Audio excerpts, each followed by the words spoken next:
অনুরাগ কাকে বলে? সোজা কথাই জেনে নিন, মিলনের পূর্বের ভালোবাসাকে বলা হয় পূর্বরাগ, আর মিলনের পরের ভালোবাসাকে বলা হয় অনুরাগ। মানে আপনি কাউকে ভালোবাসেন, যতক্ষণ না তার সঙ্গে আপনি মিলিত হতে পারছেন বা ভালোবাসা নিবেদন করে প্রেম পূর্ণ না হচ্ছে, ততক্ষণ পর্যন্ত ভালোবাসাটাকে পূর্বরাগ বলা হবে। আর মিলনের পর, দেখা সাক্ষাৎ হওয়ার পর, প্রেম নিবেদনের পর তারপরের অংশটাকে বলা হবে অনুরাগ। পূর্বরাগ, অনুরাগ। আজকে আমরা অনুরাগ শুনছি, সেই অনুরাগটা কাকে বলে সেটা রচনা করেছে আমার রূপ গোস্বামী। বলছে সদানুভূতমপিয়া কুর্যান নব নব প্রিয়ম। যে সদা অনুভব করা সত্ত্বেও, মানে সব সময় দেখা সত্ত্বেও প্রিয়তম বা প্রিয়তমাকে নতুন নতুন বলে সব সময় মনে হয় এই বোধহয় জীবনের প্রথম দেখলাম। যে মনের টানে এই অনুভবটা অনুভব হয়, সেই অনুভবটার নামই হচ্ছে অনুরাগ। একটু কঠিন ব্যাখ্যা হয়ে গেল, এবারে সহজ ব্যাখ্যা করি। সোজা কথায় জেনে রাখুন, ভালোবাসা যে মনের টানে বাসি হতে চায় না, সেই মনের টানকে অনুরাগ বলে। বাসি হতে চায় না যে টান, তাকে বলে অনুরাগ। মানে যখন সকালবেলায় কৃষ্ণ বসতে যাচ্ছে, তখন কিন্তু রাধারানী ছাদের উপর থেকে দর্শন করেছেন বাবা, তখন দেখেছেন। আবার সূর্য পূজার মণ্ডপে গিয়েও দেখেছেন। আবার উত্তর গোষ্ঠ করে যখন কৃষ্ণ ফিরে আসছে, তখনও কৃষ্ণকে দেখেছেন।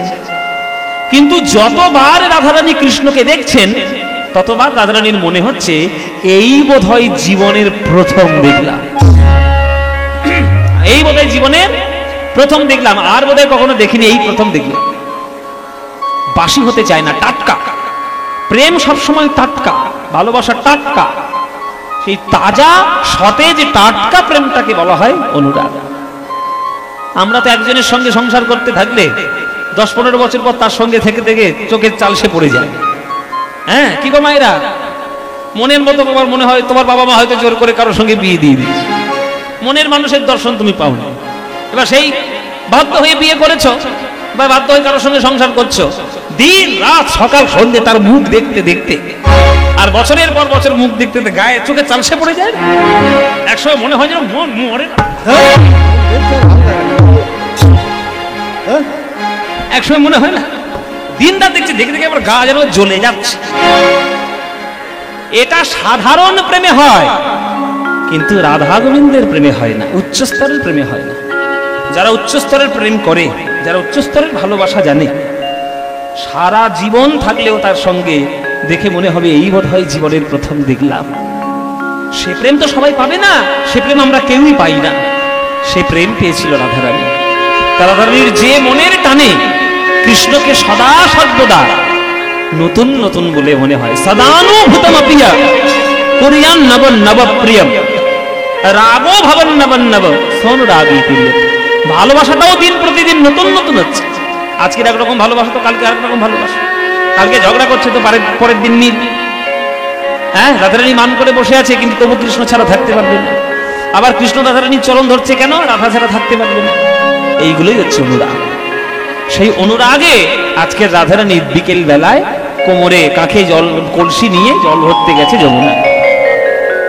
যমুনায় জল ভরতে গেছে, যমুনায় জল ভরছে, আর চারিদিকে এদিক ওদিক তাকিয়ে দেখছে যে আমাকে কেউ দেখছে না তো। পুরুষতান্ত্রিক সমাজে পুরুষরা যতই দোষ করুক, বেশি দোষ হয় মেয়েদের। হ্যাঁ, মেয়েদেরই বেশি দোষ। একটা মেয়ে যদি অন্য কারোর প্রেমে পড়ে, লোকে তাকেই দোষ দেবে। হয়তো পুরুষটারও দোষ ছিল, কিন্তু পুরুষতান্ত্রিক সমাজে তার দোষ দেখা হবে না। তাই রাধারানী জলটা ভরছে আর চারিদিকে তাকিয়ে দেখছে যে আমি একটা অবলা কামিনী মেয়ে, আমি যমুনায় জল ভরছি, আমাকে কেউ দেখছে না তো। চারিদিকে তাকিয়ে তাকিয়ে দেখছি। এই তাকাতে তাকাতে রাধারানীর নয়ন পড়েছে কদম গাছের তলায়। আর কদম গাছের তলায় ওই রঙ্গবন্তিনী থামে ভুবন মোহন রূপ ভুবন ভোলানো রূপের ডালি নিয়ে আমার কৃষ্ণ বাঁশি বাজাচ্ছে। আর সেই রূপে যেই নয়ন পড়েছে রাধারানীর, আর কি নয়ন ফিরে আসে? আর নয়ন ফিরে এলো না। ওই নয়নের বাঁধন, রূপের বাঁধন এক হয়ে গেল। রাধারানী স্থির হয়ে গেলেন, আর এদিকে সোনার কলসি যমুনার জলে ভেসে চলে গেল, আর খুঁজেও পেলেন। দর্শন করেছেন কদম গাছের তলায়, আর দেখতেও পেলেন না, সোনার কলসি ভেসে চলে গেছে। তাই সোনার কলসি যদি বাড়ির বৌমা হারায়, শাশুড়ি ছেলে কথা কইবে? কি গো শাশুড়িরা, এখানে যারা শাশুড়ি বসে আছে, বৌমা যদি একটা সোনার গয়না হারিয়ে আসে, শাশুড়ি ছেলে কথা কইবে? এই যে বৌমা, আমরা কি জমিদার নাকি?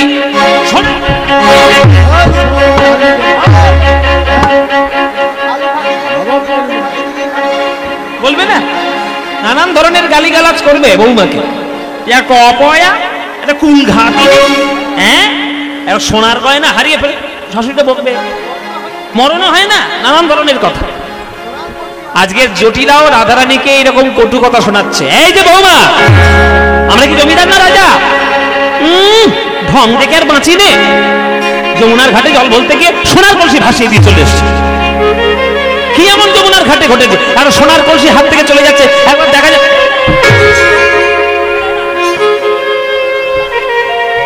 সোনার কলসি ভাসিয়ে দিয়ে চলে এসছে। রাধারানী খুব বকাবকি করছে জটিল। এই বকাবকি শুনে ললিতা বিশাখা কোথায় ছিল, ছুটে এসে, কি হয়েছে মা, কি হয়েছে, কি হয়েছে, এরকম করে রাধারানীকে আপনি বকছেন কেন, কি হয়েছে রাধারানী?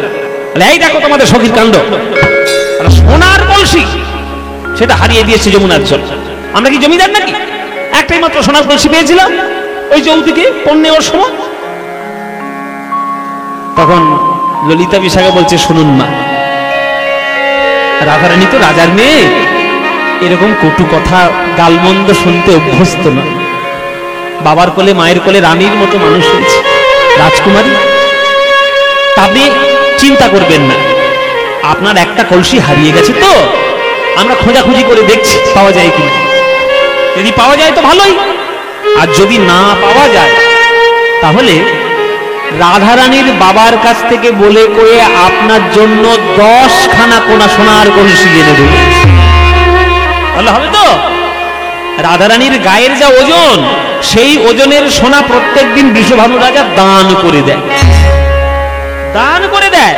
আর আপনি একটা কলসির জন্য এরকম বকাবকি করছেন? বকাবকি করবেন না, আমরা খুঁজে দেখছি, পাওয়া গেলে ভালো, যদি না পাওয়া যায় রাধারানীর বাবাকে বলে আমরা 10খানা সোনার কলসি আপনার জন্য এনে দেব। হবে তো?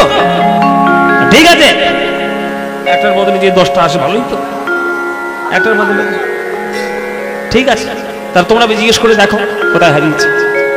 জটিলা বকাবকি করে চলে গেলেন। এবার ললিতা বিশাখা রাধারানীকে ঘিরে ধরে বসেছে। এ রাধে, বল কি ঘটনা ঘটেছে যমুনার ঘাটে, সেটা বল, নইলে তুই সোনার কলসি হারিয়ে দিবি, এটা কখনো সম্ভব? লোকে কোনো দামি বস্তু হারিয়ে যায় কখন? তার থেকেও দামি বস্তু পাওয়া যায় যখন। ভালো করে বুঝবেন বাবা, লোকের কাছে দামি বস্তু হারিয়ে যায় কখন? তার থেকে দামি বস্তু পাওয়া যায় যখন। মনে করুন আমার যখন পয়সা ছিল না, তখন আমি তামার আংটি পরতাম, সেই তামার আংটি হাত থেকে চলে গেল, রূপোর আংটি এলো, তাহলে তামার থেকে রূপোর আংটিটা বেশি ভালো দেখতে, সুন্দর দেখতে, দামি রূপোর আংটি। আবার যখন পয়সা করে একটু ভালো টালো হলো, তখন হাত থেকে রূপোর আংটিও চলে গেল, দেখুন সবগুলো সোনার আংটি, কেননা রূপোর থেকে সোনা দামি দামি। এবার সোনার আংটিও হাত থেকে খুলে চলে যাবে যদি প্ল্যাটিনামের আংটি পরতে পারি, কেননা সোনার থেকে প্ল্যাটিনাম ধাতু আরো দামি। তাহলে দামি বস্তু হারিয়ে যাচ্ছে কখন? যখন তার থেকেও দামি বস্তু পাওয়া যাচ্ছে যখন। তাহলে রাধারানী সোনার কলসি যমুনার জলে ভাসিয়ে দিয়েছে, মানে বুঝতে হবে যে সোনার কলসির থেকে আরো দামি বস্তু রাধারানী পেয়েছে, তাই সোনার কলসি যমুনার জলে, সোনার কলসি যমুনার জলে ভেসে গেছে। বল সেই দামি বস্তুটা কি দেখেছিস, সেটা আমাদের কি বল। তখন রাধারানী বলছে, ওরে ললিতা রে বিশাখা রে, যমুনার ঘাটে আজ বিকেল বেলায় যখন আমি জল ভরতে গেলাম, সেই জল ভরতে গিয়ে আমি এমন অপরূপ রূপ দেখেছি, সেই রূপের দিকে তাকাতে গিয়ে আমার সোনার কলসি হারিয়ে গিয়েছে। তোদের কাছে কি আর বলবো সখী, কদম গাছের তলায় ভুবন ভোলানো রূপের ডালি নিয়ে ভক্তগণের হৃদয় মনোপ্রাণ হরণ করেছে আমার গোবিন্দ। সেই রূপ যে একবার দেখেছে সেই ভুলেছে। ওরে ললিতা রে, আমি যমুনা যাইতে। সবাই একটু হাত জোড়ে করে বসুন, সবাই একটু যারা দাঁড়িয়ে আছেন হাত জোড়ে করে দাঁড়ান, আর যখন যারা বসে আছেন হাত জোড়ে করে বসুন। অনুরাগ নিয়ে গানটি শুনবেন, তবেই তো কৃষ্ণ রূপ বুঝতে পারবেন। আমি যমুনা যাইতে শ্যামের দেখিও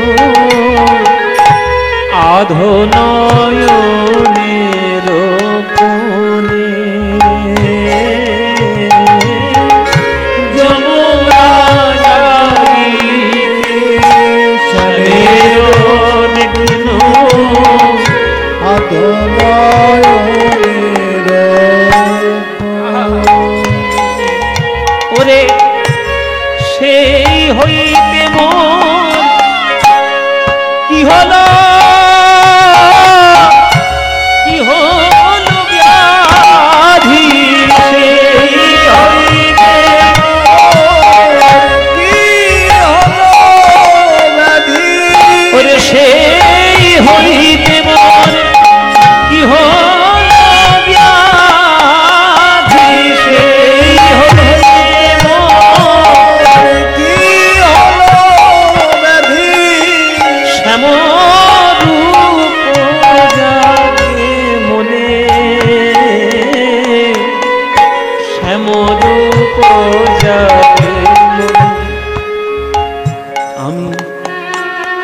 আমি কেন বাজল ভরতে গেলাম, কেন বাজল ভরতে গেলাম। বল বল, কেন বাজল ভরতে গেলাম, কেন বাজল ভরতে গেলাম।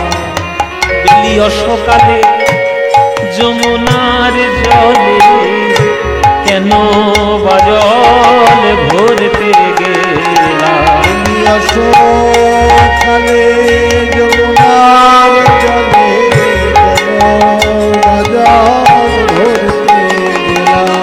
বেলিয় সকালে যমুনার জলে আমি কাজ তো ভালো করি নাই হে। অসকালে যমুনার জলে কাজ তো ভালো করি নাই হে। অসকালে যমুনার জলে ওই কৃষ্ণ রূপে নয়ন দিয়ে, অসকালে যমুনার জলে অসকালে যমুনার জলে ওই কৃষ্ণ রূপে নয়ন দিয়ে।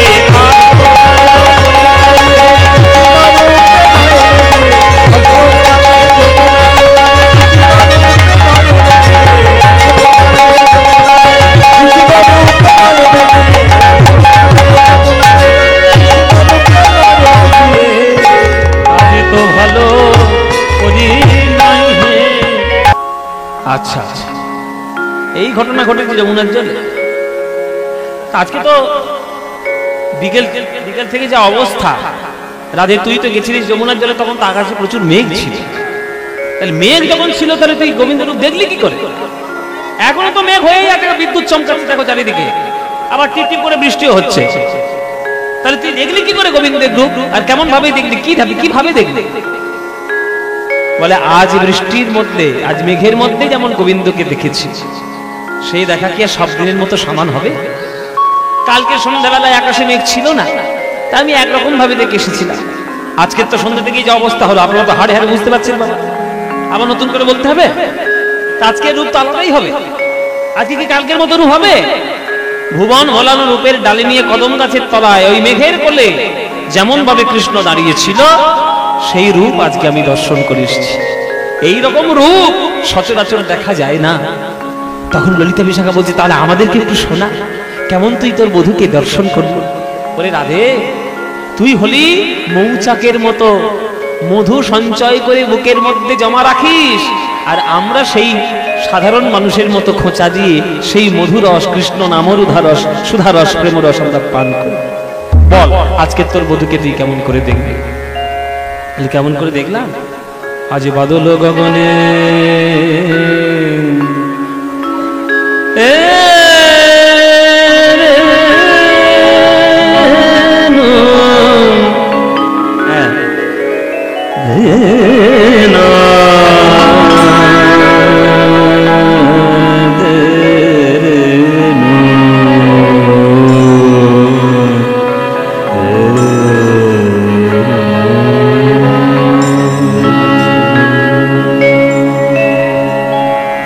আজকের পরিবেশ অনুসারে রূপ বর্ণনা হবে, রূপ হবে বাবা। আকাশে বিদ্যুৎ চমকাচ্ছে, বৃষ্টি পড়ছে। আজকের সেই রূপ গোবিন্দের কেমন সেটা রাধারানী দর্শন করেছে। প্রসঙ্গক্রমে আজকের মিলে গেছে গানের সঙ্গে, তাই আজকের মেঘমল্লারের রূপ দর্শন হবে গোবিন্দের।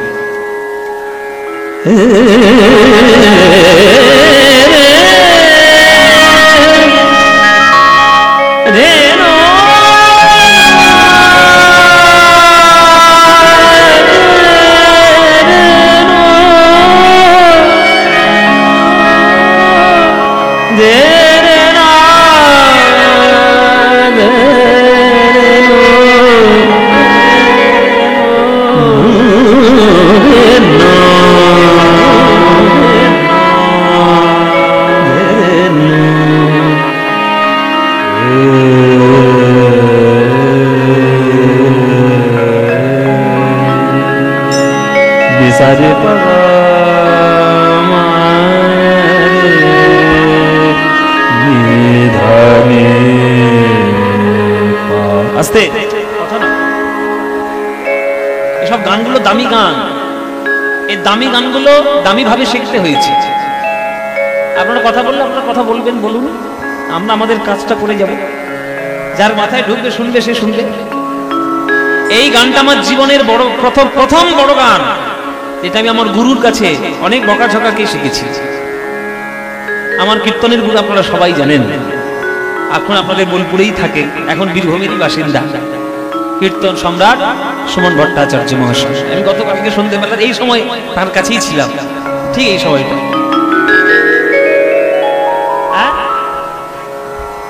আমার টাইটেল পদাবলীর মধ্যে আমার টাইটেল চলে এসেছে। আমার টাইটেল হালদার। তো সেই গানটা আমি আমার জীবনের প্রথম আমি বড় গান শিখি এই গানটা। আর এই গানটি আমার এত প্রিয়, মেঘমল্লার রাগের উপরে গোবিন্দের রূপের বর্ণনার গান। আজকে যখন চারিদিকে বৃষ্টি বাদল হচ্ছে, ওই জন্যই গানটা আমার ইচ্ছে হলো যে একটু গাই। অনেকদিন গাওয়া হয় না, অনেকদিন গাইনি, ওই জন্য আপনাদেরকে একটু শোনাই। নেজারে মারে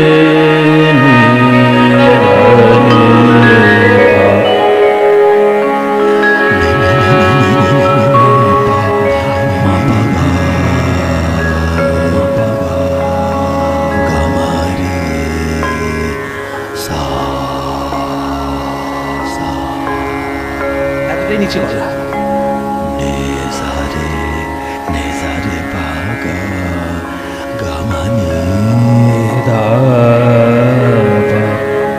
মাবা নি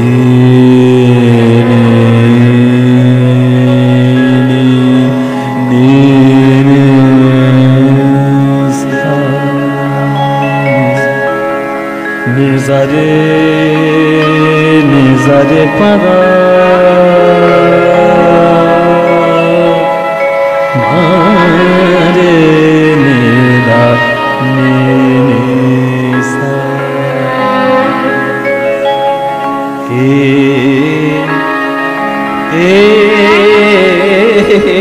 গো এসব গান আমাদের বাংলার বৈষ্ণব পদগুলিতে রত্নের থেকেও বড় সম্পদ।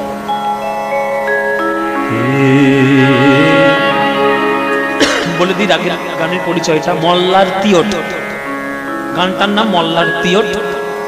পদ হলো নীল রতন কিয়ে নব ঘন ঘটা, নখিলে নখল নয় সেনা অঙ্কের ছটা। গোবিন্দ দাস ঠাকুরের পদাবলী, বিখ্যাত পদাবলী রূপের এবং খুব প্রাচীন দুর্লভ গান। সব গান সবার কাছে থাকে না। বলরামের কৃপায় আমার কাছে গুরুর কাছ থেকে, গুরু আমাকে শিখিয়েছে হাত ধরে।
কাটান শুরু হবে।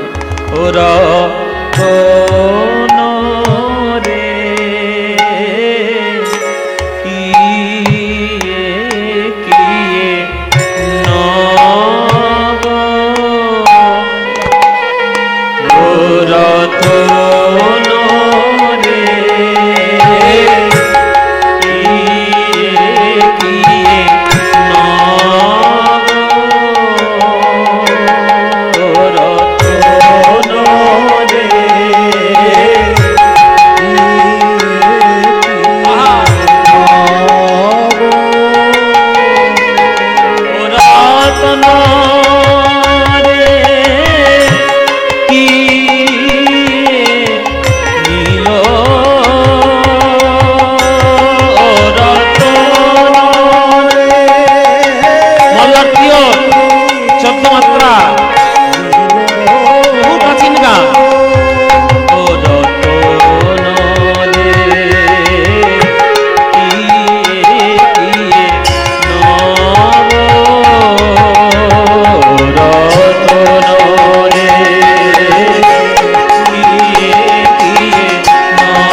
নিতাই গৌর প্রেমানন্দে হরিবোল।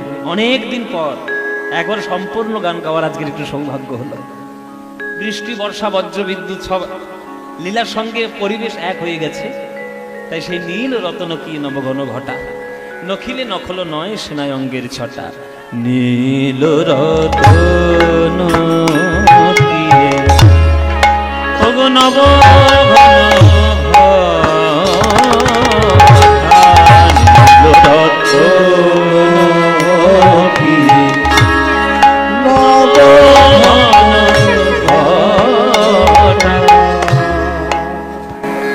এখানে যারা গান শুনছো দাঁড়িয়ে বসে, অনেক ইয়াং ছেলেমেয়েরাও আছে, আমার থেকে বয়সে ছোট। আজকে পরিস্থিতির চাপে পড়ে তাদেরও এই গানটা গিলতে হলো। কিন্তু এখানে যারা বয়স্ক মানুষ আছে তাদের কোনো ব্যাপার নেই, তারা এই গান চিরকাল শুনে এসছে। কিন্তু বাচ্চা বাচ্চা ছেলেগুলো মনে হয় যে কি কি নি নো ফ সব কি হচ্ছে। সব জিনিস তো সবাই বোঝে না, না বুঝলেও এই কীর্তনগুলো শুনতে হবে। এই যে তোমরা অঙ্ক পড়ো, অঙ্ক পড়ার মধ্যে, অঙ্ক শাস্ত্রের মধ্যে যা যা অঙ্ক আছে সব আমরা বুঝতে পারি, সব আমাদের বোঝা সম্ভব। এই যে মনে করেন যখন ঠাকুর মশাই মন্ত্র বলে পুজো করার সময়, আপনাদের সবাইকে বলছি, আপনারা যখন ঠাকুর মশাই মন্ত্র বলে পুজো করার সময় সব মন্ত্র আপনি বোঝেন? বোঝেন আপনি মন্ত্র? আপনি তো শুধু মুখস্থ আউড়ে যান, ওম অপবিত্র পবিত্র বা সর্বাবস্থানগত বা সজাস্বরে কুর্মরিকা সব আপনি ঘর ঘর করে বলে গেলেন। বুঝলেন কি কিছু? বুঝলেন না, আপনি হাত জোড় করে বসে থাকলেন। ওই যে বসে থাকলেন ওটাই আপনার শ্রদ্ধা। তাই কীর্তনের বড় গান যদি না বোঝেন চুপচাপ বসে থাকবেন, শুনবেন, চলে যাবেন না। অনেকে কীর্তনের বড় গান ধরলেই তো টোটো ধরে গিয়ে বলে এবার বাড়ি যায় বাবা, ওই তো শুরু করেছে আ ও ইউ কীর্তন। এই হচ্ছে প্রকৃত কীর্তন। এটা হচ্ছে বীরভূমের মাটি, যে মাটির মধ্যে কীর্তনের ধারা মিশে রয়েছে। জয়দেব গোস্বামী, আমাদের জনিদাস ঠাকুর, নিত্যানন্দ প্রভুর জন্মস্থান, এই মাটির মধ্যেই কীর্তনের রস। এরা যদি আজকে না শোনে, কালকের আগামী 10 বছর পরে আর কীর্তন থাকবে না। তখন কীর্তনের মধ্যে শুধু ভজন গানই চলবে, কীর্তনের পদ আর থাকবে না। আর 3 ঘন্টা কীর্তনের মধ্যে কোনো কীর্তনীয় যদি 3টে পদও না গায়, তাহলে সে কীর্তন শোনার থেকে না শোনাই ভালো। আমরা কীর্তনীয় হিসেবে আমাদের দায়িত্ব যে কীর্তন যখন আসলে দাঁড়িয়েছি, পদ পদাবলী ছাড়া কীর্তন গাইব না। নিশ্চয়ই অন্য কোনো গান গাইব যদি প্রসঙ্গ আসে তবে। রবীন্দ্রনাথের গান গাইলে সেটা প্রসঙ্গ এলে তবে গাইব। নজরুল ইসলামের গান যদি প্রসঙ্গ আসে, এই যে বৃন্দাবন যাওয়ার সময় প্রসঙ্গ এলো তাই আমরা নজরুল ইসলামের গান গাইব। কিন্তু কীর্তনের মধ্যে কি আমি গান গাইবো মোমের পুতুল মোমের দেশে নেচে যায়, এই গানটাকে আমি গাইতে পারবো? যে গানটা গাওয়া যাবে সেটা। তাই কীর্তনীয়াদের দায়িত্ব যে কীর্তনে দাঁড়িয়ে তারা যেন অন্তত 3খানা পদ অন্তত যেন গান। আর বড় গান না গাইলে তো কীর্তনের মাধুর্য হয়ই না। এই দেখুন এত বড় যে গানটা হলো, বিরাট বড় দুর্লভ গান, কিন্তু মানে তো আমরা সবাই বুঝবো না। নীল রতন কি নবঘন ঘটা, নখিলে নখল নয় সেনা অঙ্গের ছটা। পরিষ্কার আকাশে যখন পশ্চিমের কোণে কালো মেঘের ঘন ঘটা যখন ছেয়ে আসে, মনে করেন প্রচন্ড তাপ চলছে, এক সপ্তাহ ধরে টানা লু বইছে, এই বীরভূমিতে লু বয়, এক সপ্তাহ ধরে টানা লু বইছে, মানুষ টিকতে পারছে না ঘরের মধ্যে, এসিতেও কোনো কাজ হচ্ছে না, এসি পর্যন্ত পুড়ে গিয়ে নষ্ট হয়ে যাচ্ছে। সেই সময় 7 দিন পরে যদি শনিবারের কোণে ওই পশ্চিমের আকাশে যদি একটা মেঘ দেখে, যেমন আজকের মতো, যদি আজকে আমরা বৃষ্টিটা চাইনি, কীর্তনটাই চেয়েছিলাম, কিন্তু কি করব, হয়ে গেছে। এক সপ্তাহ খরার পর যদি পশ্চিম আকাশে একটা কালো মেঘের উদয় হয়, তার রূপটা দেখে কত কবির মন দুলে যায়। তেমনি তত্ত্ব কি, দর্শন কি, যে বিশ্ববাসী যখন তার ত্রিতাপ জ্বালায়, তার হৃদয় মন প্রাণ দগ্ধীভূত হচ্ছে, তখন যদি কারোর ভাগ্যক্রমে, কারোর ভাগ্যাকাশে গোবিন্দের ওই রূপমাধুর্য যদি তার নয়নের কোণে একবার ভেসে ওঠে, আর কি অন্য কোথাও রূপ লাগবে গো? ওই প্রেমের বর্ষা যখন একবার হৃদয় আকাশে হবে, আর জগতে কোনো তাপ থাকবে না, চিরকালের মতো সেই তাপ দূর হবে। নীল রতন নবঘন ঘটা,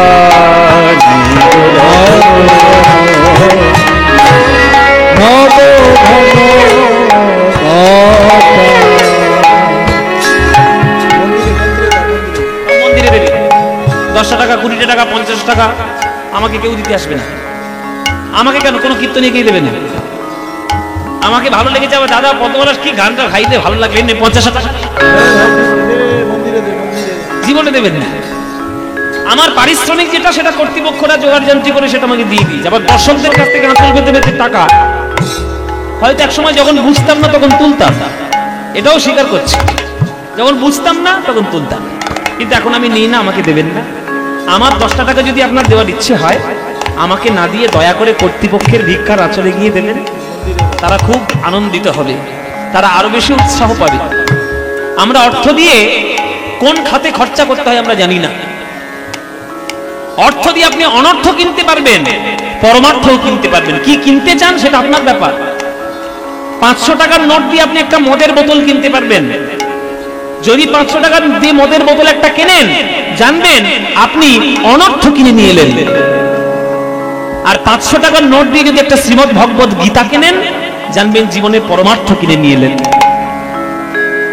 এখনকার মানুষ কারোর পয়সা নেই এমন কিছু না, হয় কারোর কম কারোর বেশি, কিন্তু কোন খাতে খরচা করতে হয় একবার বিচার করে দেখুন। একটা লোক সারাদিন খাটাখাটনি করছে, তার অর্ধেকের বেশি পয়সা মদ আর বিড়িতে চলে যাচ্ছে, নেশাদ্রব্যে চলে যাচ্ছে। কেন? শিক্ষা নাই। এই শিক্ষাটা নিতে হবে।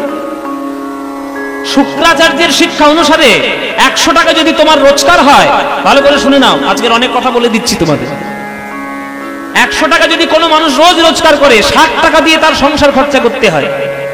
20 টাকা ব্যাংকে গিয়ে জমা দিতে হয়, ব্যাংকের মধ্যে সঞ্চয় রাখতে হয়, কারণ বিপদ আপদে ওই সঞ্চয়ের অর্থ কাজে লাগবে। আর বাকি অবশিষ্ট 20 টাকা দিয়ে জগতের সেবা করতে হয়। কোন বৃদ্ধাশ্রমে 20 টাকা দিয়ে যাও, কোনো রাস্তার পাশে ভিখারি না খেতে পেয়ে বসে আছে, 20 টাকা দিয়ে দাও। কোন একটা অনাথ ছেলে খেতে পায়নি 3 দিন, ভিক্ষে করে বেড়াচ্ছে, তাকে 20 টাকার খাওয়াও। কোন অনাথ আশ্রমে, কোনো বৃদ্ধাশ্রমে, কোনো গৌরাঙ্গ সেবা আশ্রমে দিয়ে দাও, ওইটাই জগতের কাজে লাগবে। ওই 20 টাকা 20 লক্ষ টাকা হয়ে তোমার জীবনে একদিন না একদিন ফিরে আসবে, যদি তুমি অর্থ সঠিকভাবে ব্যয় করতে না জানো। এই জন্যই আমাদের অর্থ থাকে না ঘরে। এত পয়সা নিয়ে কি করবে বাবা? আরে কি করবো না করবো সেটা আমি জানি। আমার অর্থ আজকের আমার কাছ থেকে অন্যের কারোর কাছে যাচ্ছে, শুধু আমার কাছে জমা হচ্ছে না। আমার কাছ থেকে কোনো সবজিওয়ালার কাছে যাচ্ছে, কোনো রিক্সাওয়ালার কাছে যাচ্ছে, কোনো ড্রাইভারের ঘরে যাচ্ছে, কোনো কাজের মেয়ের ঘরে যাচ্ছে। 10টা সংসার চলছে পয়সা দিয়ে। তাই অর্থ সঠিকভাবে ব্যয় করুন। আমার গান শুনে যদি ভালো লাগে 10টা টাকা দেওয়ার, আমাকে না দিয়ে দয়া করে কর্তৃপক্ষের আঁচলে গিয়ে দেবেন বা মন্দিরের দান পাত্রে দান দেবেন। নীল রতন মাবানে জানে রে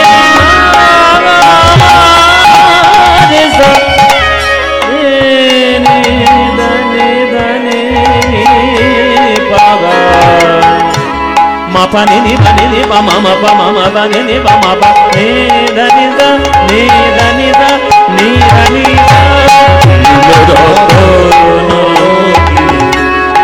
নবঘন ঘটা নখিলে না ফল নয় সেনা অঙ্গের ছটা নখিলে না ফল নয় সেনা অঙ্গের ছটা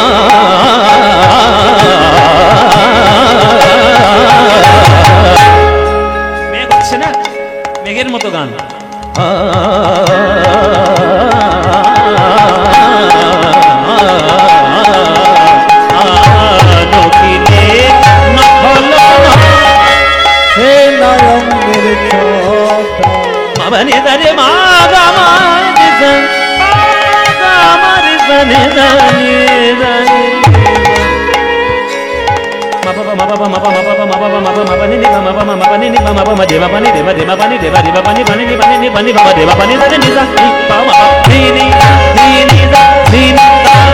নখিলে না ফল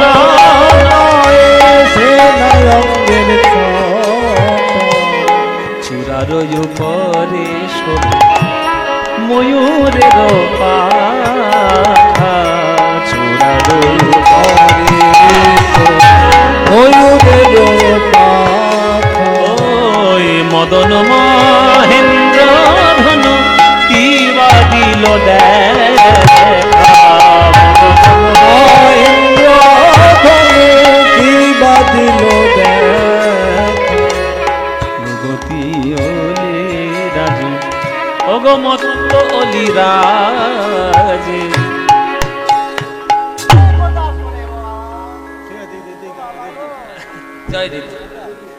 মত্ত অলি রাজে অলক্ষিতে দংশনে যুবতী হিয়া মাঝে অলক্ষিতে দংশনে যুবতী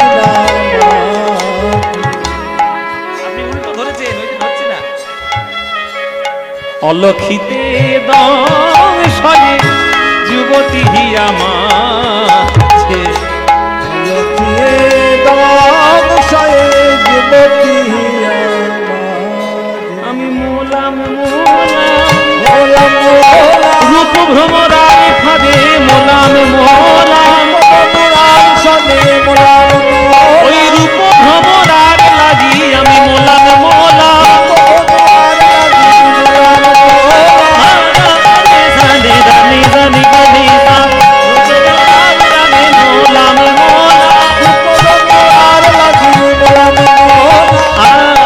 লক্ষিতে দংশনে যুবতী হিয়া মাঝে লক্ষিতে দংশনে যুবতী মাঝে মাঝে মাঝে মাঝে গোবিন্দ দাস সেনা পৃথিবী সে গোবিন্দ দাস করে সেনা পৃথিবী ওই নাপিয়ে অধর সুধা কে বাজিয়ে আইসে গো অধর সুধা কে নাপিয়ে আইসে আখির বিষে যারে যারে আখির বিষে যারে আখির বিষে যারে যারে বিষে যারে যারে অধর সুধা ঔষধি করে আখির বিষে যারে যারে সুধা ঔষধি করে আখির বিষে যারে আখির বিষে যারে যারে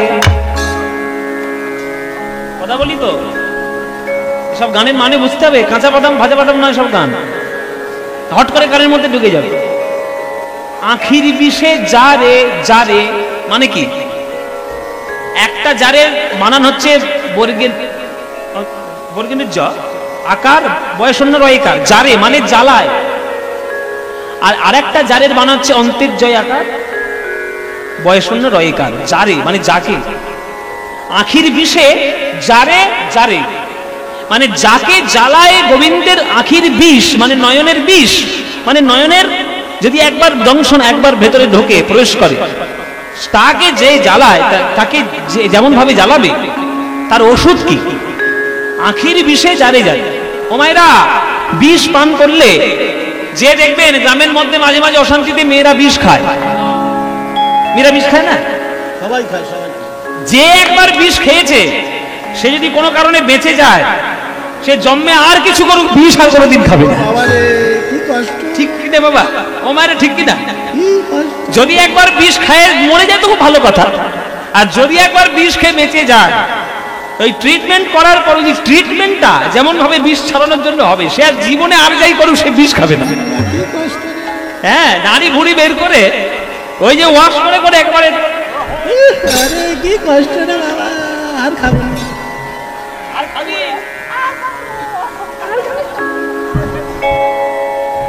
আর খাবে না। তাহলে গোবিন্দের নয়নের বিষ যার হৃদয়ে একেবারে জ্বালা যন্ত্রণা দিয়ে শেষ করেছে, তার ওষুধ কি? ওষুধ আছে? বলে তার তলায় ওষুধ আছে। হ্যাঁ, দেখবেন পদ্ম ফুল তুলতে গেছেন, ভ্রমর আপনাকে কামড়ালো, এই যে ভ্রমর কামড়ালো, এই ভ্রমরের কামড়ের ওষুধ, জ্বালা যন্ত্রণার ওষুধ কিন্তু পদ্ম ফুলের মধ্যেই আছে। ওই পদ্ম ফুলের মধুই যদি আপনি ওই জ্বালা জায়গার যন্ত্রণার জায়গায় লাগিয়ে দেন, দেখবে যন্ত্রণার উপশম হয়। তাহলে গোবিন্দের মুখটা যদি পদ্ম হয় আর তার নয়নটা যদি বিষ হয়, আর তার তলাতেই তার ওষুধের সন্ধান আছে। ওষুধের সন্ধান কি? আখির বিষে যারে যারে, আখির বিষে যারে যারে, আখির বিষে যারে যারে, বিষে যারে যারে, অধর সুধা ঔষধি করে আখির বিষে যারে যারে, সুধা ঔষধি হৃদয় গৌর হরি বল। যারে যারে, অধর সুধা ঔষধি করে আখির বিষে যারে যারে, অধর সুধা ঔষধি করে আখির বিষে যারে যারে, অধর সুধা ঔষধি করে নাপি কি প্রাণে বাঁচে, অধর সুধা ঔষধি করে নাপি কি প্রাণে বাঁচে। হরি বল, হরি বল।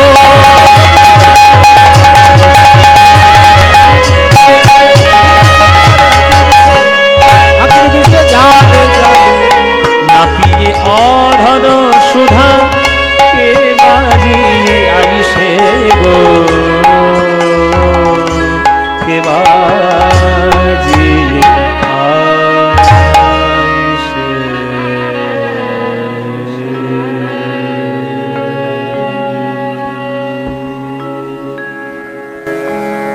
আপনারা প্রাচীন গানটি ধৈর্য ধরে শুনলেন। নীল রত্ন কি নবঘন ঘটা, নখিলে নখল নয় সেনা অঙ্গের ছটা। তাই আজকে আমি গোবিন্দের এই মেঘমল্লার রূপ দর্শন করেছি, যে মেঘ দর্শনে আমার হৃদয় মেঘটায় এত প্রেম পরিসন্ধারা হয়েছে যে আমি সামলাতে পারছি না। সেই প্রেমের ধারায় আমার সোনার কলসি ভেসে গেছে যমুনার জলে। আমি কি করে সেই সোনার কলসি খুঁজে পাবো বল?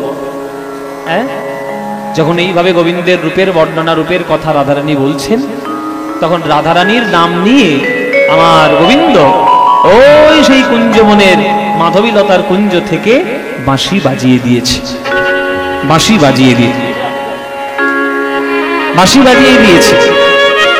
রাধা রাধা বলে বাঁশি বাজিয়ে দিল আমার গোবিন্দ। রে বাজে ও সখী রে, ওই দেখে আমার মন প্রাণ হরণ করবে বলে রূপের ডালের ফাঁদ পেতে আমার মন হরণ করেছে। এখন আবার দেখ মাধবীলতার কুঞ্জ থেকে বাঁশির ফাঁদ পেতেছে, বাঁশির ফাঁদ পেতেছে কৃষ্ণ। যমুনার ঘাটে রূপের ফাঁদ পেতেছিল, এখন আবার বাঁশির ফাঁদ পেতেছে। সাধে সাধের মুরলী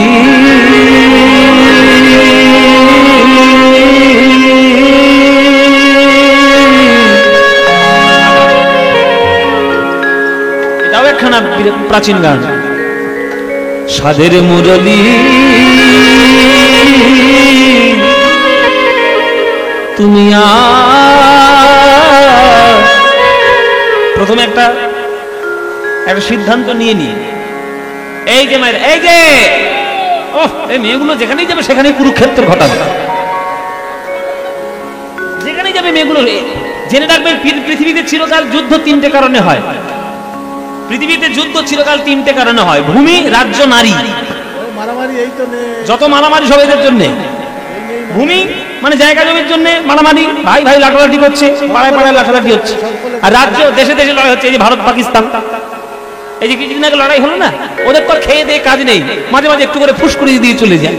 আর আমরা গিয়ে মাঝে মাঝে চাপড় কষিয়ে চলে আসি। তোমাদের শিক্ষা হয় না, শিক্ষা হয় না। কুকুরের লেজ কখনো সোজা হয়? ওরা এরকম টাইপের, ও বেঁকাই থাকবে চিরকাল বেঁকা। রাজ্যে রাজ্যে দেশে দেশে লড়াই, আর একটা লড়াই হয় মেয়েদের জন্য। এই মেয়েরা যেখানেই ঢুকবে সেইখানে লড়াই। মহাভারত কাণ্ড ঘটেছে মহাভারতের কুরুক্ষেত্র যুদ্ধে মেয়েদের জন্য, দ্রৌপদী। আর রামায়ণের ঘটনা ঘটেছে কার জন্য? সেটাও মেয়ের জন্য, সীতা। ও মায়েরা কিছু মনে করো না, আমি বাস্তব কথা বলছি। কীর্তন শুনতে এসে এত কথা বললে চলে? এই কীর্তনের মধ্যে কার বাড়িতে টক হয়েছে, কার বাড়িতে বাঁধাকপির তরকারি, আর কার বাড়িতে পটলের তরকারি। আরে ভাই এসব বলুন।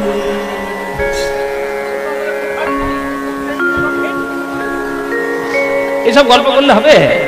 শুনে রাখুন, আপনারা যখন বৃন্দাবনে যাবেন, মনে করুন আপনি বৃন্দাবনে কোনো আশ্রমে গিয়ে শুয়ে রয়েছেন, শয়নে আছেন, এই রাত 12টা কিংবা 1টা এরকম সময় হঠাৎ করে শুনতে পাচ্ছেন কেউ যেন আশেপাশে বাঁশি বাজাচ্ছে। বলো মায়েরা, তোমার ঘুম হবে আর? মনে মনে জাগবে না?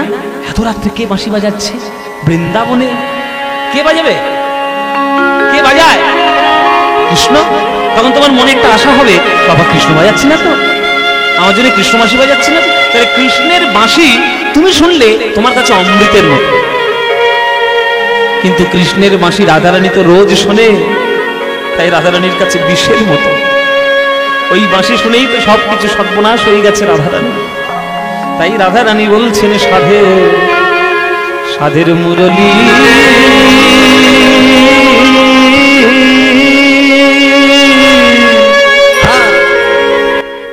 তুমি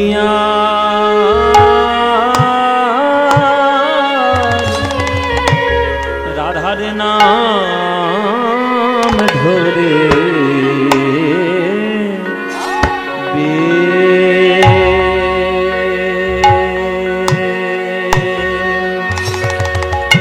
বেজনা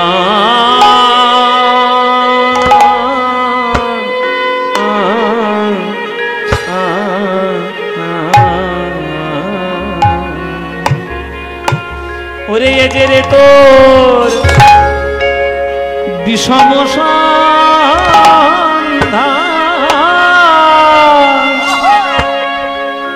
তাহে অবলার প্রাণ প্রাণে সহে কত যাতনা।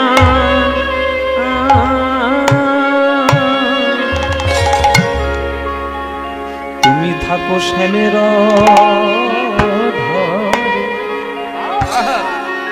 তুমি থাকো শ্যামের ধরে, আমি থাকি কৃষ্ণ বাগিনীর ঘরে। কত যাতনা এই অন্তরে, তা তো তুমি জানো না।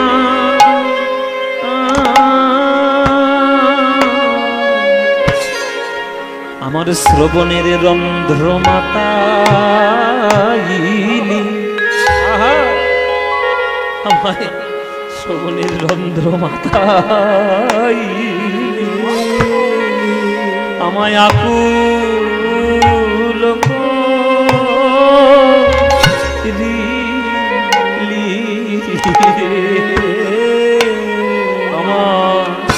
আমার শ্রবণের রন্ধ্র মাতাইলি, আমায় আকুল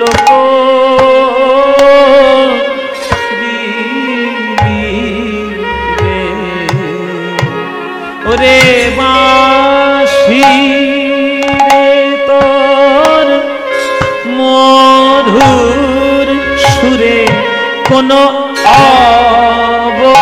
অবনাকি রইতে পারে।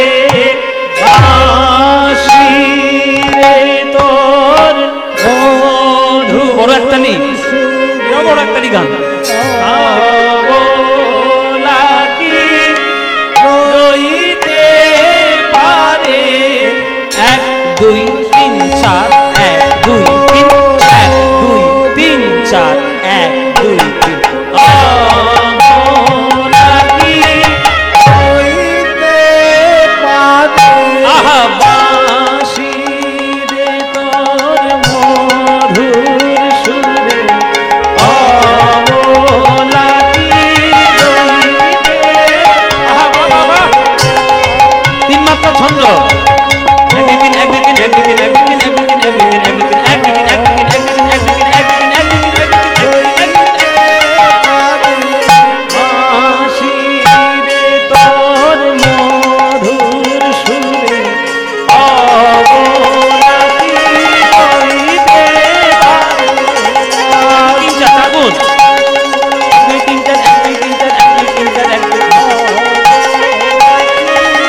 তুমি আর রাধার নাম ধরে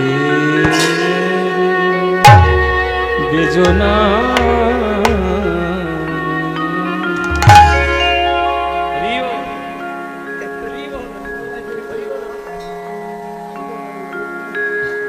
আপনারা সবাই এনাকে চেনেন, নতুন করে এনার পরিচয় তো আপনারা জানতে হবে না।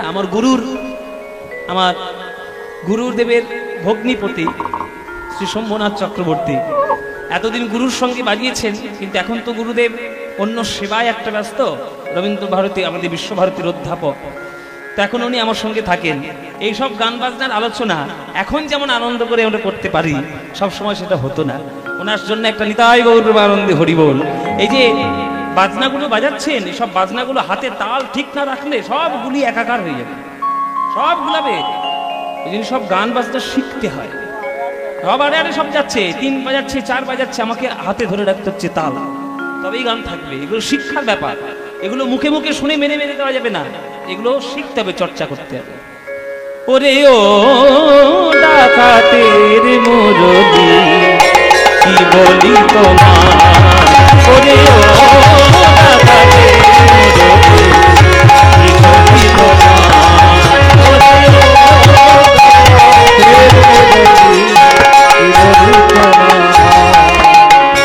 বলো মন্ত্র শিখেছো কোথায়, শিখেছো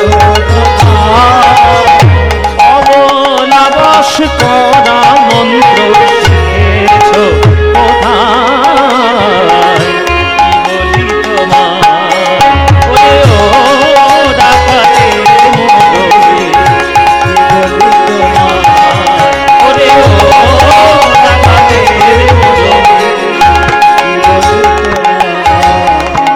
গোপী মন চোলার চারু চন্দ্রা ধরে থাকো, গোপী মন চোলার চারু চন্দ্রা ধরে থাকো। আহা, আবার বোধহয় শুরু হয়েছে ফের। গোপী মন চোলার চারু চন্দ্রা ধরে থাকো বলছে গোবিন্দের এই যে বাঁশি, তার যে সুর, সেই সুরটা কেমন না বাঁকা বানের মতো। বাঁকা বান কেমন, সোজা একটা তীরে সূচ আর তার তলায় বড়শির মতো বাঁকা, একে বলা হয় শেল।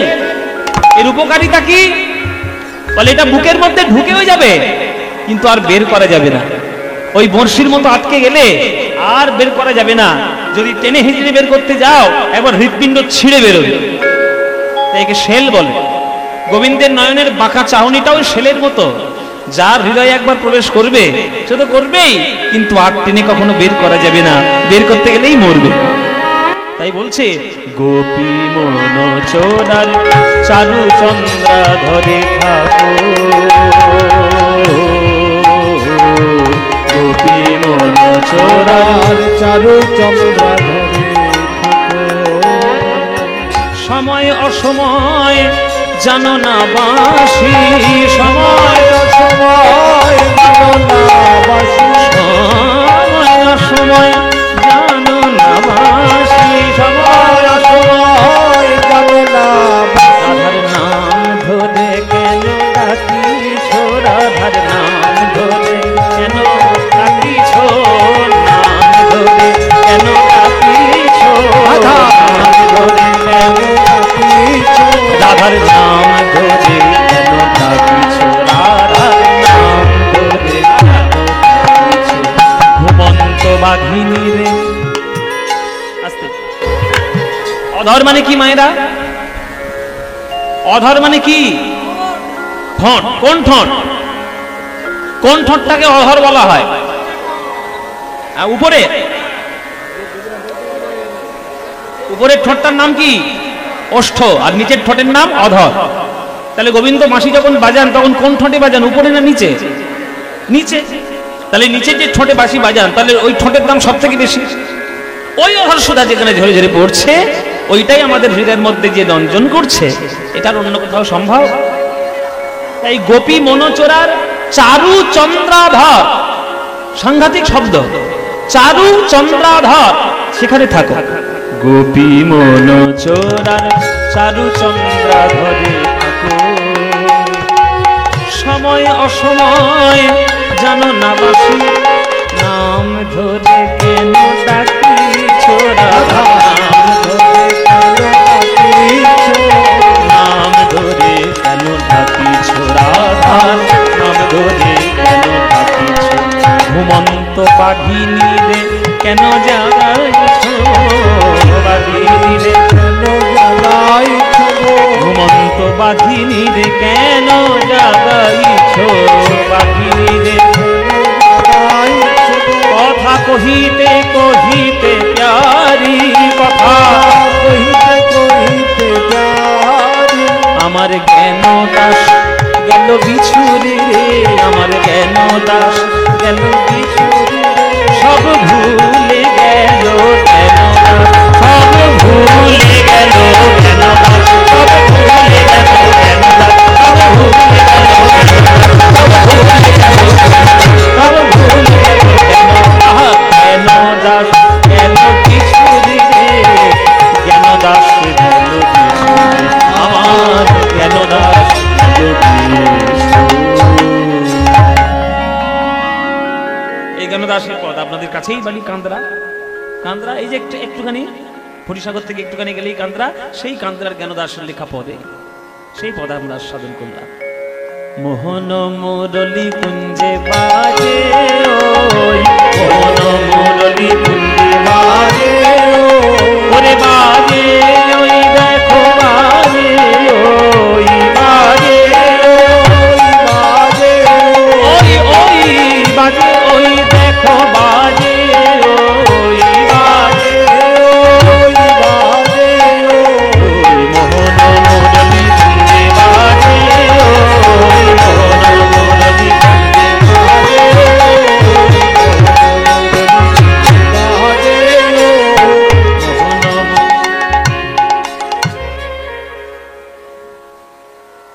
শুনতে পাচ্ছিস? এ বাচ্চি,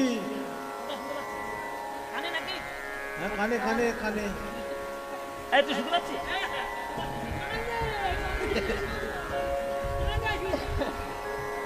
ওমারা তোমরা শুনতে পাচ্ছ? কিছু শুনতে পাচ্ছ? পাবে না, কান নাই তো। বলে তোদের বাজে কানের কাছে, আমার বাজে প্রাণের মাঝে, তোদের বাজে প্রাণের মাঝে, তোদের বাজে কানের কাছে। এ ললিতা, শুনতে পাচ্ছিস তো? বলে কোথায় শুনছিস? বলে কেন কানে? আবার শুনবো কোথায়? চোখ দিয়ে শুনবো নাকি? কানেই শুনছি।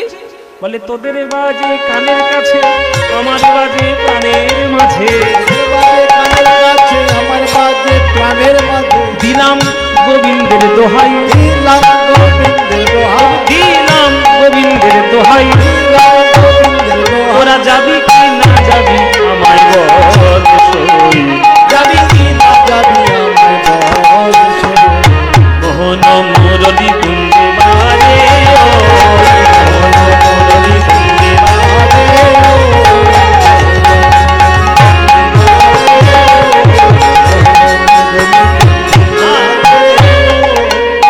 মোহন মুরলী কুঞ্জে বাজে ওই।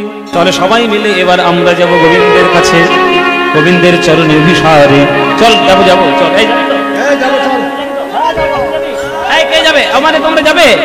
ওমারে যাবে? এই যে ঘুমা, বেশ ঠান্ডা ঠান্ডা হাওয়া হচ্ছে, তখন থেকে ঘুম দিচ্ছে। গায়ে জল ছড়া তো ওটো।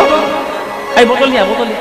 এই না রে ভাই, এখন বৃষ্টি চলে, চারদিকে বৃষ্টি চলে। আমরা গান গিয়ে গিয়ে গলা একবার ছিঁড়ে গেল আর বসে বসে ঘুম দিচ্ছে। আবার বালিশ দিতে হবে বোধ হয়, হ্যাঁ ঘাড় ভেঙে যাবে এরকম করে ঘুমোলে।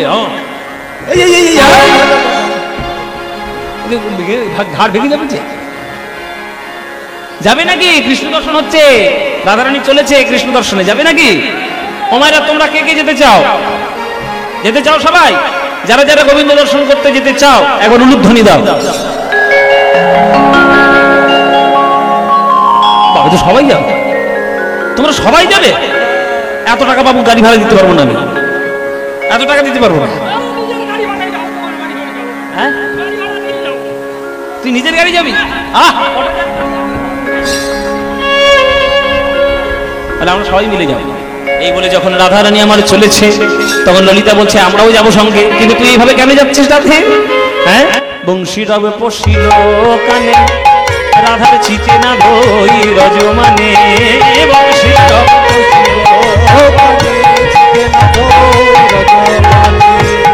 অমনি উঠিলা রসবতী, অমনি উঠিলা রসবতী গো। তোরা কে যাবি আমার সঙ্গে? বল বল বিপিন বিহার রঙ্গে। কে যাবি আমার সঙ্গে? বিপিন বিহার রঙ্গে।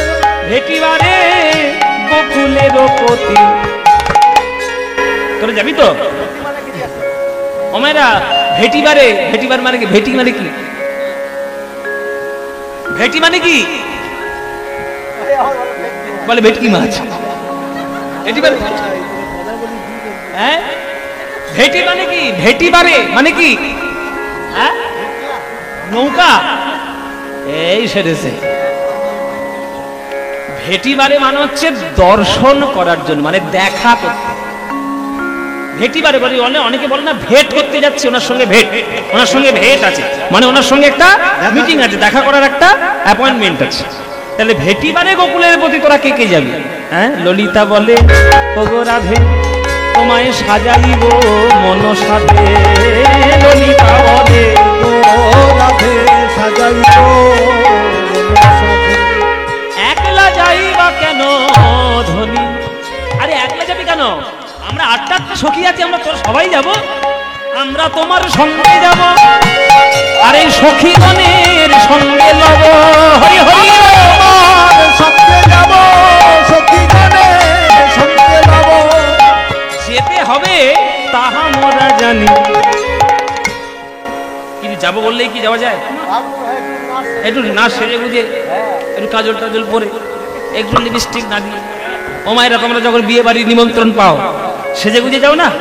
বাবা এখনকার মেয়েরা সাজ, আয়নার সামনে দাঁড়িয়ে দাঁড়িয়ে এত সাজে, এত সাজে, এত সাজে, আয়না পর্যন্ত বিরক্ত হয়ে গিয়ে বলে সরে যা।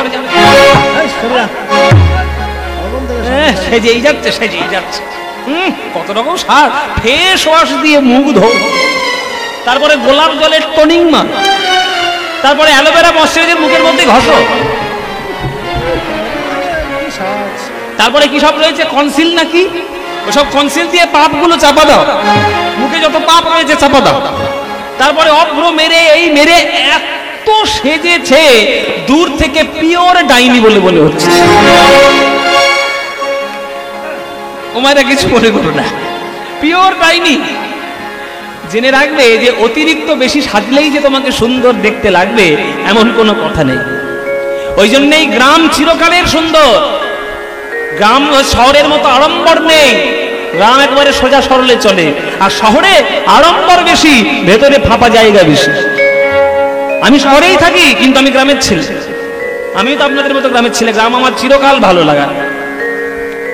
আগেকার দিনের মেয়েরা লাল পেরে শাড়ি পরে আর শাড়ির আঁচলের মাথায় ঘরের চাবির যে গোছাটা সেটা বেঁধে নিয়ে এই কাঁধের উপর তুলে নিয়ে আর কাঁখে একটা কলসি করে যখন পান চিবাতে চিবাতে নদীর ধার ধরে যাবে, যখন 10-15টা মেয়ে জল নিয়ে ঘরে আসতো, ওই সৌন্দর্য আর কোনোদিন গ্রামের মানুষ দেখতে পাবে?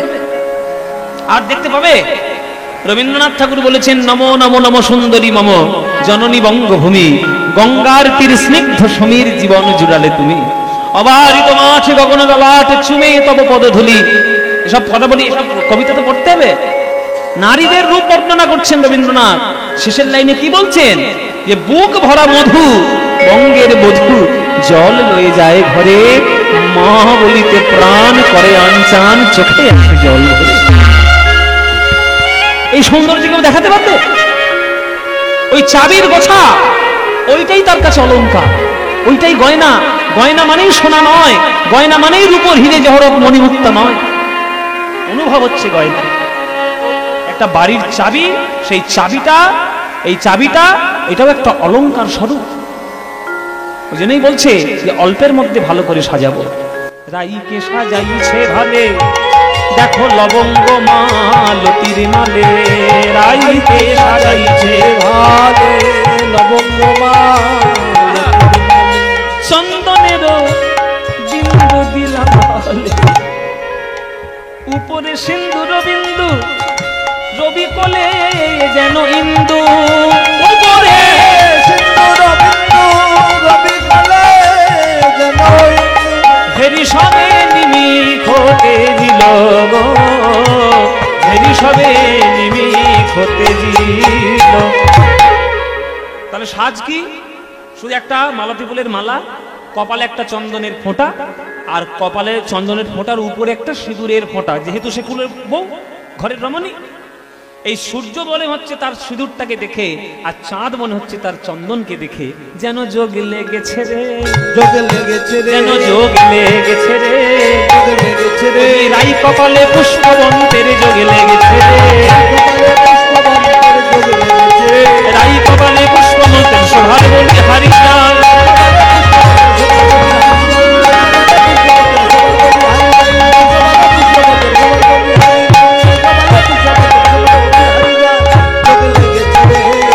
হেরি সবে নিমিখতে দিল গো, হেরি সবে নিমিখতে দিল গো, হেরি সবে নিমিখতে।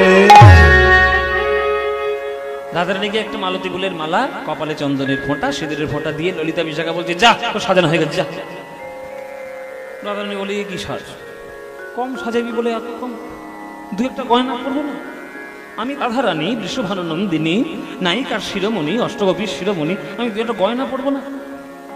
ললিতা বিশাখা বলে, তুই তো নিজেই বললি কম সাজবি, আবার যখন সাজাতে বসেছি তখন আবার বলছিস বেশি সাজবি, গয়না দাও, এই দাও, এই দাও, নানান রকম বায়না। তোকে আমি এইভাবে সাজাতে পারবো না, গয়নার বাক্স দিয়ে দিলাম, কি সাজবি নিজে সেজে রেখে যা, কি সাজবি সাজ। একটা বিরাট বড় গয়নার বাক্স ছিল রাধারানী।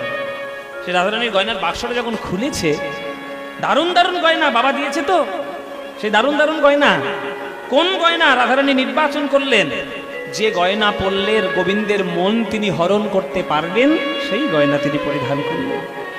রাইধনী ভূষণ পরে যাতে মনোহরের মনোহরে, রাইধনী পরে যাতে মনোহরের মনোহর, মনোহরের মনোহরে মনোহরের মনোহরে, রাইধনী ভূষণ পরে যাতে মনোহরের মনোহর, ধৈর্য ধরি বাকি গানে গো, গোবিন্দ দাসে কয় এ তো তুলনা নাহি গোহায়, গোবিন্দ দাসে কয় তুলনা নাহি, আকাশের চাঁদে যেন নামিয়াছে ভূমে, যেন চাঁদের মালা চলেছে, চাঁদের মালা চলেছে, চাঁদের মালা চলেছে, চাঁদের মালা চলেছে, বিশ্বভানু মালা নয় চাঁদের মালা চলেছে, ভানু মালা নয় চাঁদের মালা চলেছে, ও তার হাতে চাঁদ পায়ে চাঁদ চাঁদের মালা চলেছে, চাঁদ পায়ে চাঁদ চাঁদের মালা চলেছে, চাঁদ পায়ে চাঁদ চাঁদের মালা চলেছে, চাঁদ পায়ে চাঁদ চাঁদের মালা চলেছে, হাতে চাঁদে পায়ে চাঁদে কপালে চন্দন চাঁদে হাতে চাঁদে পায়ে চাঁদে কপালে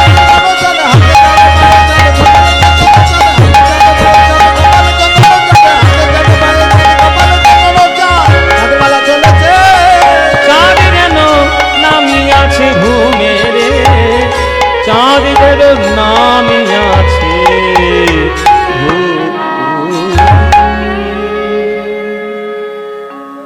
এই হলো অনুরাগ।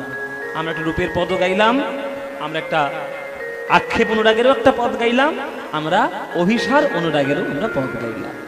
আমাদের রূপানুরাগ, আমাদের এই বিষয় আমরা এইবার এখানে রক্ষা করব। এবার শুধু আমরা বৃন্দাবনের মন্দিরে গিয়ে কুঞ্জ মিলনে রাধারানীর আর গোবিন্দকে রাখবো। পরবর্তী সম্প্রদায়কে বলছি আপনারা চলে আসুন, পরবর্তী যারা রাস করবেন বা যাদের পরবর্তী সম্প্রদায় যারা অনুষ্ঠান করবেন তারা চলে আসুন। এবার আমরা কুঞ্জ মন্দিরে গিয়ে রাধা গোবিন্দকে মিলনে দেখে তারপর একটা ভজন গান গাইতে গাইতে তারপরে আমরা বিদায় নেব। চলুন মায়েরা। আবেশে সখীর অঙ্গে অঙ্গ হেলাইয়া, আবেশে সখীর আবেশে সখীর অঙ্গে অঙ্গ হেলাইয়া, বৃন্দাবনে প্রবেশিল জয় জয় দিয়া, বৃন্দাবনে প্রবেশিল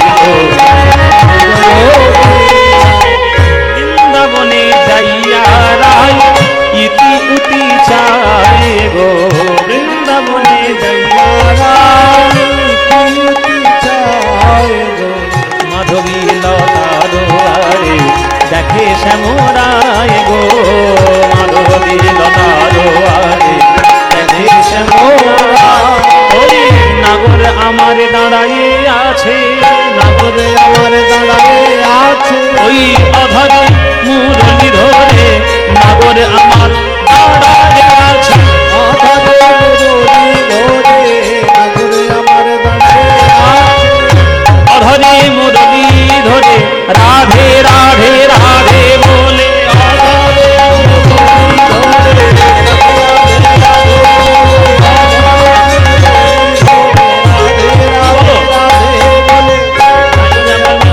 দাঁড়াই আছে গাই আমাদের। আহা ওই মাধবী লতারে দেখে শ্যামরায় গো, মাধবী লতারে দেখে শ্যামরায়।